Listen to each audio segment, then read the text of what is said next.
Welcome to the Deep Dive, where we plunge into fascinating sources to extract the most insightful and sometimes surprising nuggets of knowledge, custom tailored for you. Mm-hmm.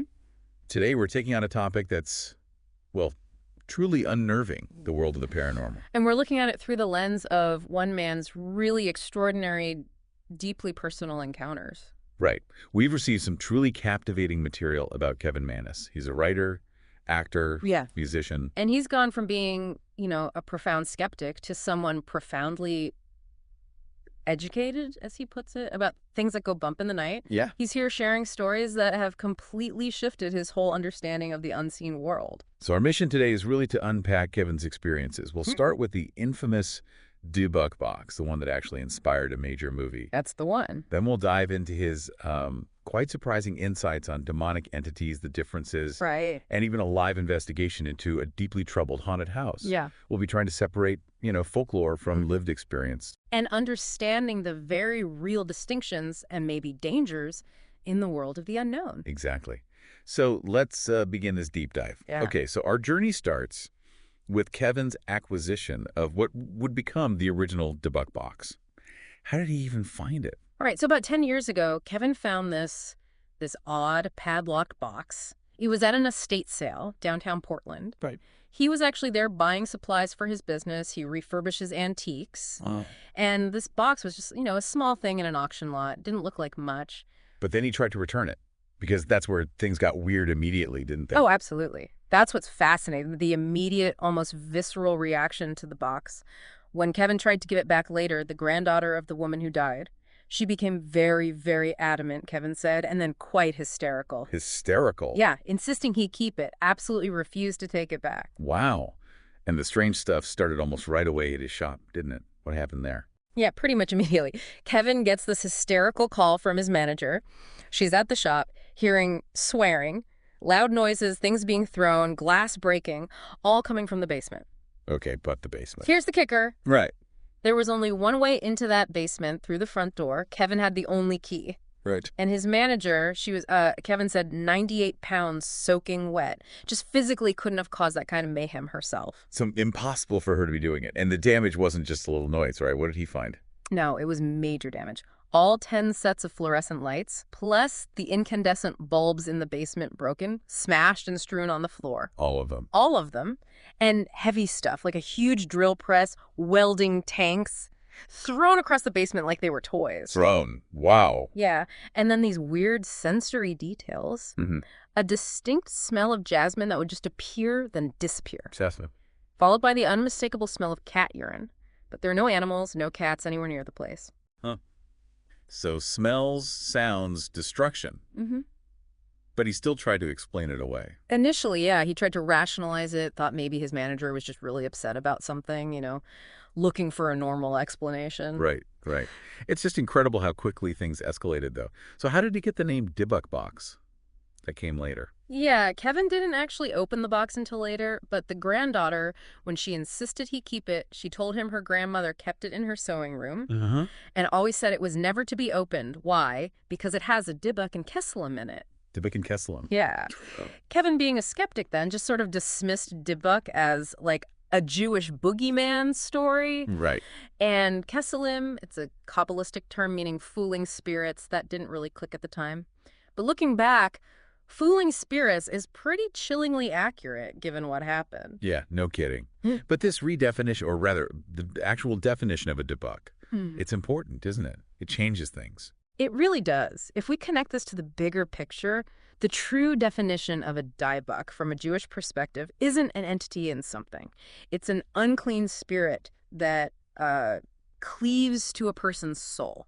Cleaves to a soul. Yeah, it works through a living host, consuming their energy, usually for evil purposes. So the whole idea of a Dybbuk being trapped in a box, it's basically the opposite of its definition. It contradicts the definition. Exactly. It needs a living host, which makes Kevin's whole experience with this box even more strange and unique. Okay, this is where it gets really, really interesting. You mentioned the origin, because the real story Kevin found for this specific box isn't traditional Jewish folklore at all, is it?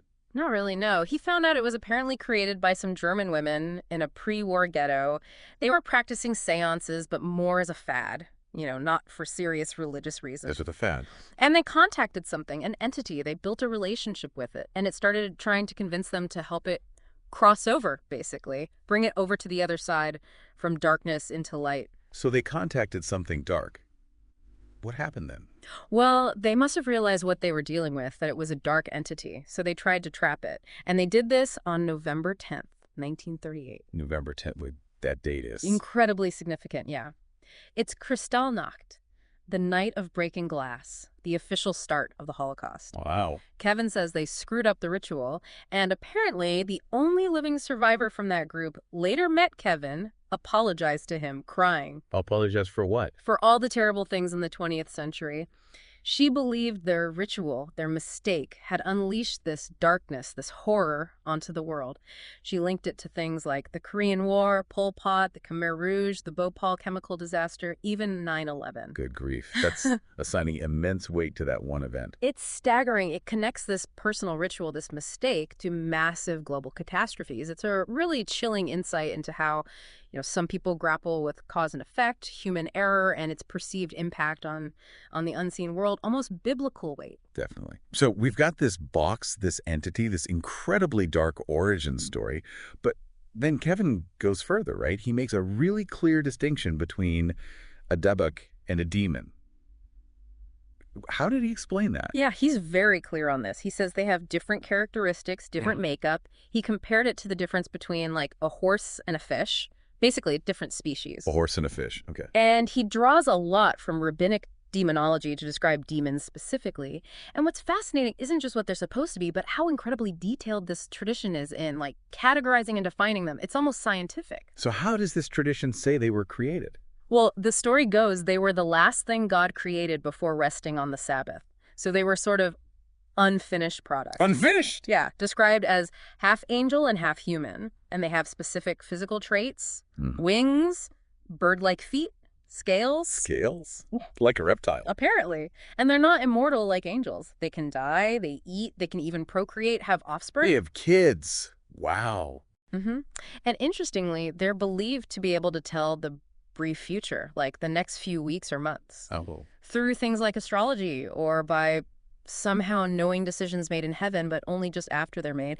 It's very specific. Very specific. And what about their numbers? Are they supposed to be everywhere?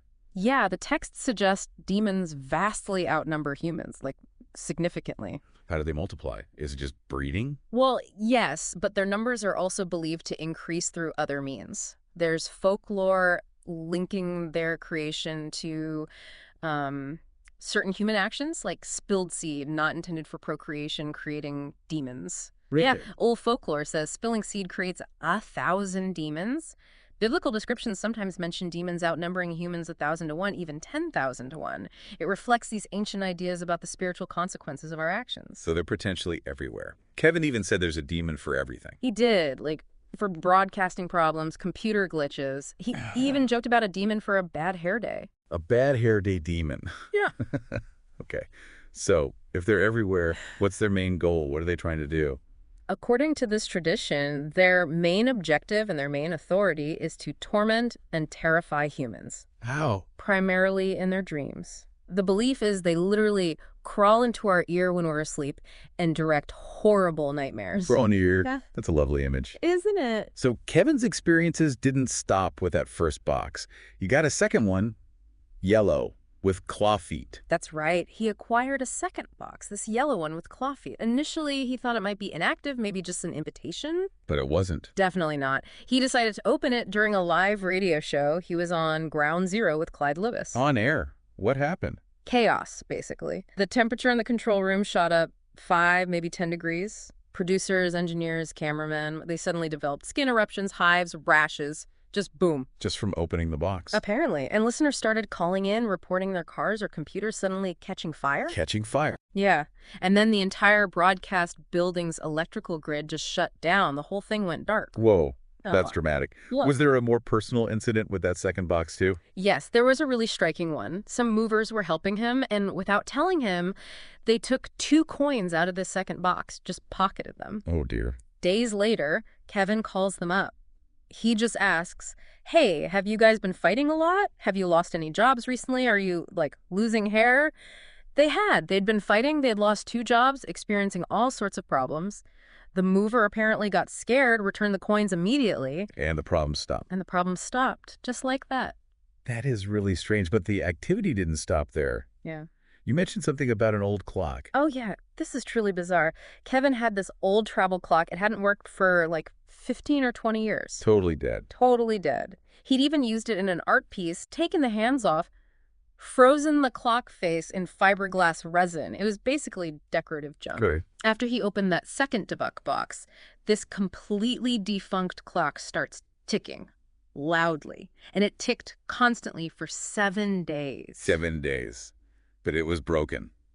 And didn't those old clocks only win for a few days? Exactly. It only had about a 3-day win capacity, even when it worked, but it ticked nonstop for a week. He even got video footage of it, showed his mother to confirm he wasn't imagining it. Video of a dead clock ticking. Yeah, that's what really alerted him that this second box was definitely not inactive. Something was going on. Unbelievable. And Kevin actually has a third box now. He does. It's described as a classic German sewing box. Yeah. This one he has not opened. Wisely, maybe. Where did it come from? It came from the family of the original box owner. It's apparently related to someone who was actually present at that seance back in 1938. Wow, a direct link.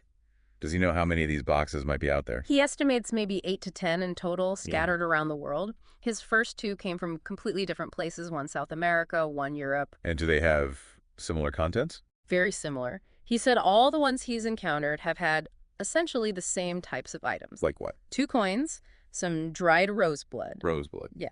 A tiny candle with a little holder, a small chalice like a cup, and an inscription. The first box had the Shema prayer. The second had a different blessing. Interesting. Anything else?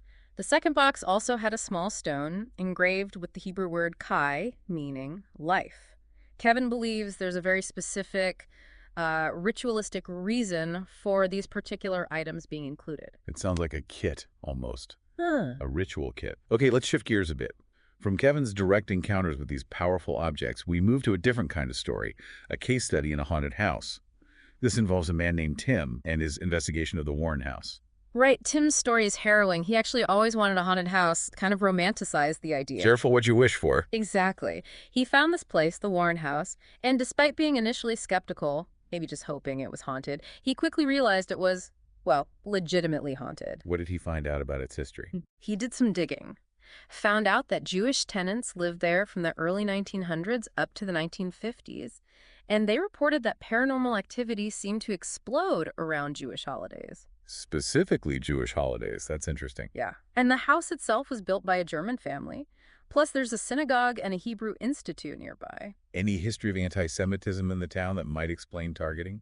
Apparently not. Tim found the town was actually known for being quite liberal, protective of the blind and handicapped. No obvious signs of historical anti-Semitism in the area itself. So the targeting seems specific to the house or something in it. What about Tim's own experiences there? What happened to him? Oh, it got intense. He started having these vivid, really disgusting dreams that kept him from sleeping properly. Nightmares. Worse than nightmares, it sounds like. And then physical attacks. He woke up with scratches on his skin that seemed to form messages. Specifically, the number 6 appeared scratched on his neck. The number 6, scratched on his neck. Yeah, and he also used a Ouija board at one point, which spelled out German words. German words and the number 6. And that number keeps popping up in this house, doesn't it? Tim noted things happened in 3s or 6s, right? Even drew a random fortune card that showed 6. Everything at 3s or 6s. So what's the significance of 6 in this context? We talked about demons earlier. Right, connecting back to that rabbinic demonology Kevin mentioned, it actually lists 6 different types of demons. 3 are described as more human-like, 3 more spiritual. 6 types of demons. 6 types. So while a lot of people might immediately jump to 6, meaning, 666, the mark of the beast, Right. in this specific context, drawing on that demonology, the number 6 could actually point to the number and types of demons potentially present in the house. Fascinating. That adds a whole different layer than just generic spookiness. It really does. It shows how these different cultural belief systems have these incredibly detailed ways of trying to categorize and understand these forces.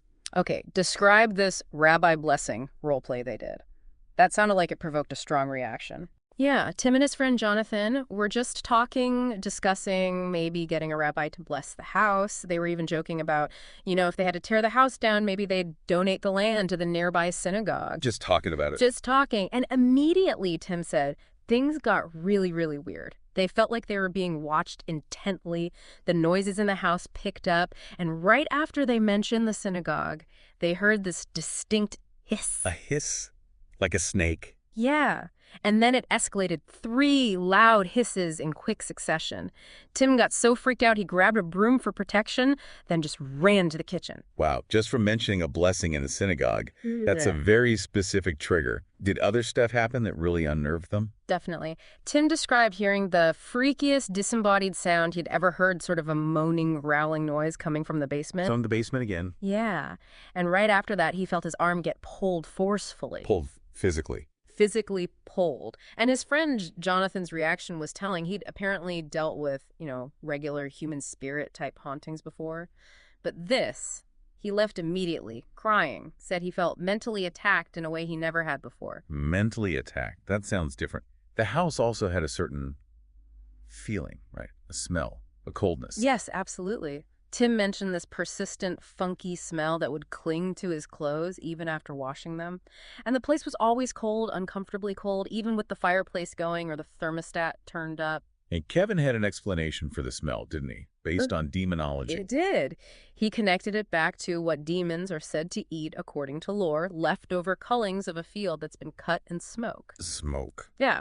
So the smell of smoke, or just a generally unpleasant, lingering, funky odor, is considered a classic sign of demonic presence in that tradition. Interesting. Now, this house also had a history before Tim, right? Failed exorcisms in the 70s. That's right. There were attempts to cleanse the house back in the 1970s, but they apparently failed. And Kevin had a theory about why they might fail, related to authority. Exactly. This is a crucial point Kevin made. He stressed the importance of authority when dealing with these things, especially performing exorcisms. What do you mean by authority? He explained that if someone tries an exorcism without the proper, specific authority for the entity involved, it can actually backfire badly. It might inadvertently open gates, essentially inviting the entity in more strongly or bringing it to the premises if it wasn't fully there before. Making things worse. Potentially much worse. To be effective, according to this view, the specific demon or entity needs to be identified, and the person performing the ritual needs to have the specific authority recognized by that entity. It's not a one-size-fits-all thing. That really underscores the potential danger. Now, Tim used a black scrying mirror. What is that, and what did they see? Yeah, a scrying mirror is often used for divination, trying to get visual contact. Tim made one simply by painting the inside of a picture frame glass black. You use it with a candle flame reflected in it. Both Tim and his friend Jonathan, independently, looking into this mirror at different times, saw the same figure. A grotesque, haggy-looking woman. Both saw the same hag-like woman. Yeah. And this connects to something even more disturbing. A previous tenant in that house had reported being sodomized by a female entity. Oh, my God. Kevin heard this and immediately identified it as fitting the description of a succubus demon. And Tim himself reported feeling a woman's hand move up his leg from his knee to his upper thigh right after he got out of the shower one time. That is deeply unsettling.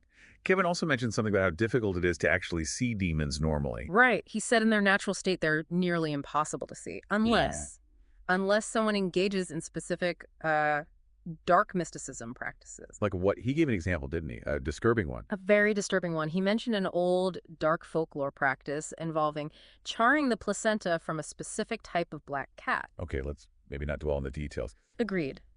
But the point was, these were extreme, dangerous methods from dark magic traditions, said to allow sight but supposedly drive the person absolutely crazy. It highlights the perceived barriers and dangers to directly perceiving these entities. It reinforces the idea that there are rules, maybe. Rules of engagement. Seems like it. Kevin mentioned some rules from ancient Jewish folklore, like a demon can physically torment one person if they're alone. Okay. It can present itself visually if there are 2 people present. Right. But supposedly, it can't do anything physically harmful if there are 3 people together. Safety in numbers, literally. Kind of, yeah. And also warnings against being alone, walking, or sleeping in places like ruins or construction sites, because those are seen as hotspots for demonic activity. It's fascinating how these belief systems codify interactions with the unseen. Definitely. Now, Tim also used another device, a ghost box, sometimes called a Frank's box. Can you explain what that is and what he heard? Sure, a ghost box, or Frank's box, is basically a modified radio that rapidly scans through AM or FM frequencies. It creates this constant white noise, the static mashup of broadcasts. Yeah. And the theory is that spirits or entities can manipulate the sound stream, use the bits of words and phonemes to form messages. And what messages did Tim get? He got some chilling stuff. The name Beelzebub came through frequently. Beelzebub, that's a big one. Yeah. And over time, he collected 6 specific names associated with the house. Beelzebub, Baal, Legion, Judas, Bile, and one other he didn't recall immediately. Some names even came through spelled backwards. 6 names again. And the Legion connection. This was really striking. At one point, Tim asked the box directly, "Who are you?" And the response he got was, "Tech Mark 5. Tech Mark 5, what does that mean? He didn't know either, so he Googled Mark 5, and it led him straight to the passage in the Gospel of Mark chapter 5, where Jesus confronts a demon-possessed man. And the demon says. The demon says, "My name is Legion, for we are many." Wow. That is quite a coincidence, if it is one. A powerful, unsettling coincidence, yeah. Especially getting the name Legion as one of the 6 names earlier. But Kevin cautioned about believing these names, right? Yeah. Since demons lie. Right. Kevin was quick to point out that demons are known liars, so the names given might be completely false, just part of the torment. But if they were real names, the number 6 is significant again. Exactly. If those are the actual entities present, having 6 of them lines up perfectly with the whole 6 motif. Tim experienced the scratches, the fortune card, the 6 types of demons in the lore. Do these demons work together? Kevin explained that while they might congregate in one place, they're generally considered independent, each with different agendas. But their ultimate goal is always the same: to hurt, to terrify, and to damage. Damage. Yeah, he mentioned one specific type of demon is called Makim, which literally means a damager or punisher. What about Tim's feeling that there might be trapped human spirits there too? Is that possible alongside demons? Kevin said it's possible. A human spirit could potentially be held captive or tormented by a demon. According to some beliefs, souls don't always pass on immediately. They can be in the custody of angels or sometimes demons for a period. So it could be a complex situation. Yeah. Tim also noticed something about prayers, didn't he? Different reactions. Yes, this was another key observation. He found that playing recordings of Jewish prayers would really stir up a hornet's nest. Things always got worse, more active, more negative. Jewish prayers made it worse. Yeah. But when he played recordings of Catholic prayers, there was no effect. Nothing happened. That is a very specific reaction. What about protection? Did anything help him? He found that putting kosher sea salt around his bed actually helped him relax and feel safer. And the one night he forgot to do it. What happened? He woke up suddenly, saw a black smoke cloud hovering near him, heard scratching sounds on the wall, and was drenched in sweat from some funky dream he couldn't quite remember. Black smoke and scratching. Okay, so after all of this, Tim is basically living in a nightmare. What was Kevin's final advice to him? Kevin's advice was very direct, very serious. He told Tim, basically, this is serious business, not a game, not just an investigation anymore. So what should he do? He strongly urged Tim to go to that nearby synagogue, introduce himself to the rabbi, and explain everything that had been happening. Why a rabbi specifically? Because, Kevin argued, a rabbi would have vastly more knowledge about these specific kinds of entities based on the Jewish folklore and demonology connections, and crucially, would possess the proper authority to offer a serious approach to dealing with it. Authority again. Exactly. Kevin warned Tim that eventually he might stop caring about why it's there and just desperately want it gone. And he pointed out the dangerous shift from Tim being the investigator to potentially becoming the hunted. Chilling. Wow, what a deep dive that was into this really unsettling world of the paranormal and those profound differences Kevin highlighted between things like Dybbuks and demons. Right. From his own clearly harrowing experiences with those boxes to Tim's incredibly intense encounters in the Warren house. It just makes it crystal clear that engaging with the unknown is really not something to be taken lightly. Absolutely. And broadly speaking, connecting this all together, Kevin shared something quite profound. He said that ultimately nothing is scarier than the things that we find in the shadows of our own minds. But he also kept emphasizing that the purpose of a demon, its core function in these belief systems, is always to harm, to torment, to terrify. Right. Which really raises an important question for all of us, maybe. When people actively seek out these dark forces, or maybe even just unintentionally provoke them, are they truly seeking understanding? Or is it possible that they're perhaps unknowingly just feeding an inherent human fascination with fear, with negativity almost, validating the very purpose these entities are said to have? That is a truly provocative thought to end on. Are we seeking knowledge or just feeding the fear? Thank you for joining us on this deep dive. We hope this exploration has given you not just some surprising facts, but maybe a new perspective on the intricate and often dangerous landscape of the unseen. We definitely encourage you to continue your own learning, your own exploration. But always, always with a healthy dose of caution and, frankly, respect for forces that might be well beyond our immediate comprehension.